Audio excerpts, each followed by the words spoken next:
Now, the Book of Boba Fett, Chapter 2, The Tribes of Tatooine, was very much impressive in comparison to Chapter 1, which really was a little bit slow at times for some Star Wars fans out there. I know that a lot of the Star Wars fandom was having a lot of mixed reactions on the very beginning of Chapter 1 of the Book of Boba, but Chapter 2 really sold it to the overall Star Wars fans, and now they are all looking forward to Chapter 3, and so on and so forth. This is Mike Zero. Make sure to subscribe if you're new to the channel for future Star Wars updates. Also, by the way, guys, I am on Twitter at Mike01 if you guys want to go ahead and give me a follow on there. I do post a couple of entertaining things from time to time and really make sure to interact with you guys further. So we're now in a very interesting phase of Star Wars. We are now approaching the marketing run of the Kenobi series. We are also approaching everything related to the filming of the Ahsoka Tano series. We have The Mandalorian Season 3, getting ready to begin, wrapping the entire show by this March. I mean, there's a lot of developments behind the scenes over at Lucasfilm.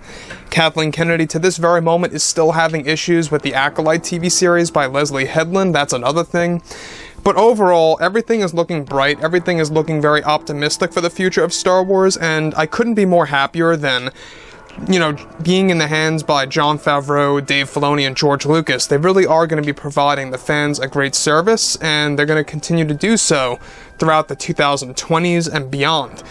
Now, as Bob Iger stated, he said this at the Rise of Skywalker premiere, that he believes that Jon Favreau is the new or next George Lucas, and he sees a lot of Lucas within him.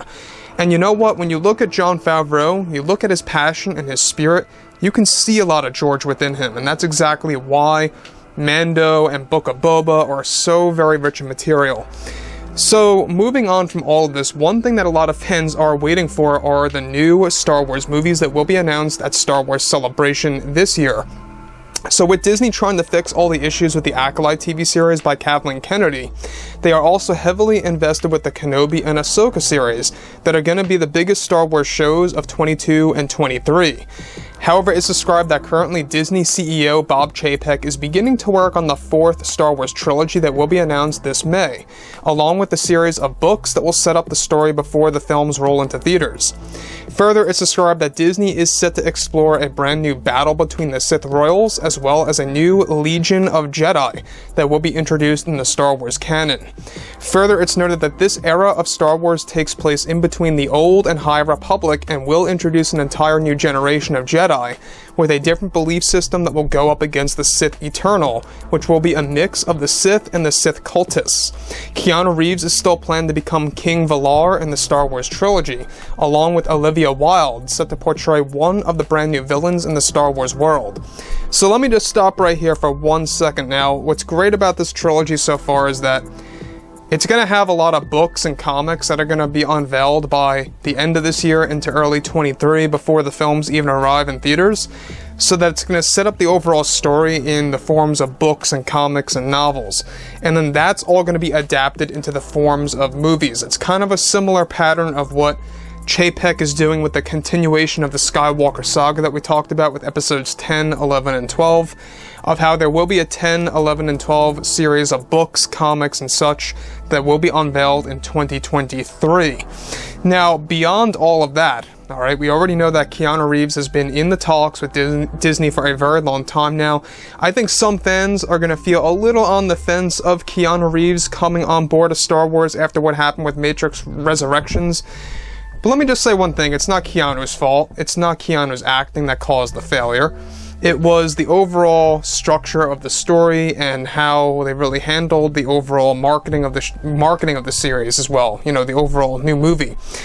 So past all of that, now Olivia Wilde is codenamed Sapphire, who will be considered a family member of King Valar to hunt down the Jedi that are hiding across the galaxy. The new trilogy will also tap more into a brand new Sith temple that will be explored on a different world that is currently unnamed. This new Sith temple is said to be inspired from Star Wars Legends that will add a whole new value and information to the Sith's history and exactly how they became what they are today.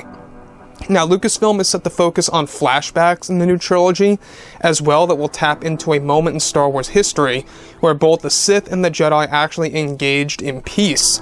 This is some new revelation that Lucasfilm is going to explore in this new era of Star Wars movies in the forms of flashbacks. The fourth trilogy is also going to involve a new layer to the underworld that has been untouched and will be featured in the Outer Rim territory of the galaxy. Further, this underworld is set to explore new bounty hunters, crime lords, and even new dark side warriors that will be explored in the Star Wars canon to really expand the Star Wars lore. These films are aimed to be large-scale movies with tons of new characters and will include tons of themes from Pirates of the Caribbean and Lord of the Rings mixed with Star Wars. So that's the theme that Lucasfilm is going for in order to make it feel large-scale in a sense. In addition to this, these new films are also prepared to touch on the first Jedi in existence in the form of flashbacks as well, that is going to explain the beginning of the Jedi Order, and will even feature the very first lightsaber in existence for the movies. The first lightsaber is described to be a part of the Jedi's quest, discovering what is dubbed as the impossible weapon.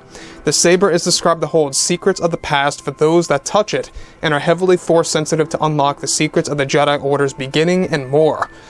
Now, the thing about the first lightsaber, that's what's interesting to me the most, is that this is something that J.J. Abrams wanted to explore in The Force Awakens, and even included it in the art book of Episode 7. If you guys go ahead and check that out, in there you do get to see the ancient lightsaber that is considered to be the first one in existence.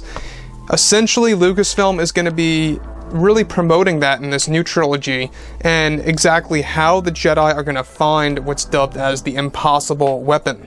I don't know why it's dubbed as the impossible weapon. It could very well have something to do with the fact of how hard it is to find, and that's one of the major quests. It sounds as if that's going to be the MacGuffin of a part of the story, at least for the first or second film, who knows, but these new films are going to be all explained in the forms of books first, then it's all going to be adapted into the forms of movies.